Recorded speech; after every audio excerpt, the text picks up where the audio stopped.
श्री क्षेत्र खरसुंडे येथील चांदी प्रकरणात श्री पूजक गुरव समाजाची उडी. प्रकरणाचं गूढ वाढलंय. कारवाईकडं भाविकांचं लक्ष. खरसुंडी तालुका आटपाडी येथील श्री सिद्धनाथ मंदिरातील चांदी प्रकरणात गुरव समाजानं पत्रकार परिषद घेऊन या प्रकरणात गुरव समाजाचा सहभाग नसल्याचं जाहीर केलंय. गुरव समाजाच्या या स्पष्टीकरणामुळे चांदीच्या प्रकरणातील गूढ वाढलंय.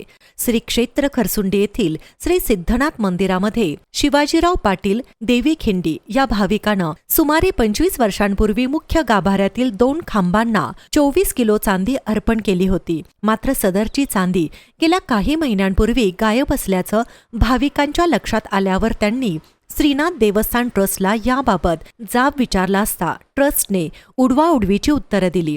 मात्र त्यानंतर देवस्थान ट्रस्ट व भाविकांमध्ये झालेल्या समझोत्यानुसार ही चांदी लवकरच बसवण्यात येईल अशी हमी दिली होती. मात्र तदनंतर ही चांदी बसवली नसल्यानं भाविकांनी धर्मादाय आयुक्त सांगली व खानापूर पोलीस स्टेशनमध्ये भ्रष्टाचाराच्या विरोधात तक्रार दाखल केली होती. त्यानुसार धर्मादाय आयुक्त व पोलीस चौकशी सुरू असतानाच या प्रकरणात खरसुंडी येथील श्री पूजक गुरव समाजानं आज पत्रकार परिषद घेऊन सदरच्या चांदी प्रकरणात समाजाचा कोणताही संबंध नाही. देवस्थान ट्रस्ट व पुजारी बांधव या 2 वेगवेगळ्या यंत्रणा आहेत.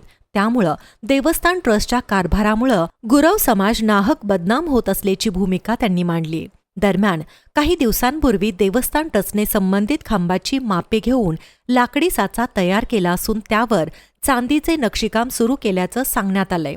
शिवसेना ठाकरे गटाचे तालुकाध्यक्ष शेखर निचळ, आरपीआय जिल्हाध्यक्ष राजेंद्र खरात, डॉक्टर कैलास पाटील, भाविक शिवाजीराव पाटील यांच्यानंतर मंदिर व्यवस्थापनात महत्त्वाचा घटक असलेल्या गुरव समाजानं या प्रकरणात उडी घेतल्यानं या चांदी प्रकरणाचं गूढ वाढलंय.